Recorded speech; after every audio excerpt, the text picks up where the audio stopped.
आज सासू माँ की 13वीं है। मेहमानों के बीच उदासी ओढ़कर नकली आंसू बहाते हुए बहू अब उकता गई थी। एक ननद को छोड़कर बाकी सभी मेहमान जा चुके थे।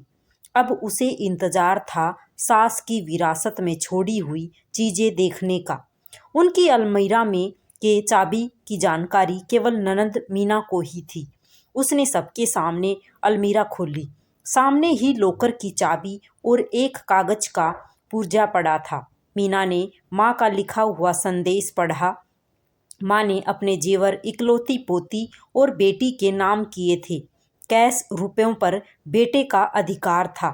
उनके सभी नए पुराने कपड़े गरीब महिलाओं में बांट दिए जाने का जिक्र था। एक सीलबंद पैकेट था जिसके ऊपर एक पिन किए हुए कागज पर लिखा हुआ था, यह पैकेट बहू के लिए है, लेकिन वो इसे अपने बेटे मेरे पोते अनुज की शादी के 1 वर्ष बाद ही खोल सकेगी। मेरी अंतिम इच्छा के अनुसार तब तक यह बैंक के लॉकर में रख दिया जाए। बेटे ने वह पैकेट बैंक के लॉकर में रखवा दिया। दिन गुजरते गए। 6 महीने बाद अनुज की शादी हो गई। सगाई पहले ही हो चुकी थी। बहू आराधना के घर में आते ही उसने कुछ राहत महसूस की। अब वो अपना ध्यान अपने पति और अपने स्वास्थ्य पर ही देना चाहती थी।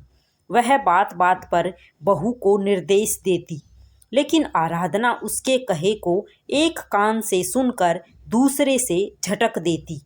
सास की कही हर बात का उल्टा जवाब देती। धीरे धीरे उसने सास को रसोई से बेदखल कर दिया। समय गुजरता रहा और संजना हालात से समझौता करती गई। अब पुराना संयुक्त परिवारों का जमाना नहीं रहा जब सास बहू पर हावी हुआ करती थी। आज की बहुएं सास को अच्छा होने का मौका ही नहीं देती, बल्कि ऐसा माहौल पैदा कर देती हैं जिससे उसे बुरा साबित किया जा सके, और मौका मिलते ही पति को लेकर उड़ जाती हैं।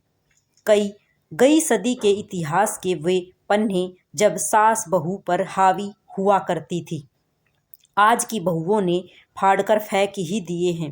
सास कितनी भी पढ़ी लिखी और समझदार हो, लेकिन बहू समतरतर ही रहना चाहती हैं और इसके लिए जाल बुनती ही रहती हैं, और सास का नाम ही परिवार की सूची से मिटा देना चाहती हैं। उसने भी तो यही किया था न अपनी सास सुमित्रा के साथ। वो पढ़ी लिखी सुलझे विचारों की महिला थी और अपनी पुराने विचारों की सास से मिले हुए कष्टों को भूलकर संजना को हर तरह की सुविधाएं, सहयोग और प्यार देकर सास के नाम पर लगे मनहूस धब्बे को हमेशा के लिए मिटाकर नया इतिहास रचना चाहती थी। लेकिन संजना क्षण भर भी खुशी न दे सकी थी उसे। आज उसे सास की बहुत याद आ रही थी। तभी सामने लगे कैलेंडर पर उसकी निगाह पड़ गई। 2 दिन बाद ही बेटे बहू की शादी की पहली वर्षगांठ है। सास की वसीयत के अनुसार 1 साल पूरा हो चुका था।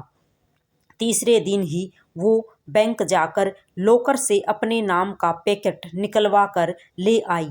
मन में उथल पुथल मची हुई थी कि आखिर उसे सास ने क्या दिया होगा। बेटे बहू के इधर उधर होते ही उसने वो पैकेट खोल दिया। अंदर सास के तह किए हुए लगभग 1 दर्जन पुराने रुमाल थे और एक दूसरा पैकेट भी था।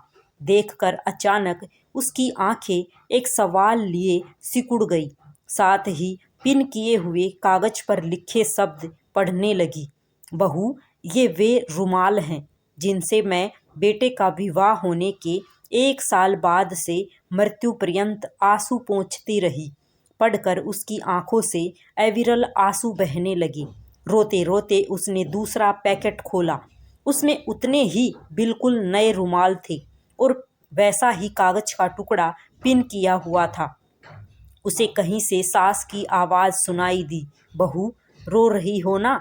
ये रुमाल तुम्हें अपनी अंतिम सांस तक आंसू पोंछने के काम आएंगे। और उसने एक रुमाल उठाकर अपने आंसू पोंछ लिए।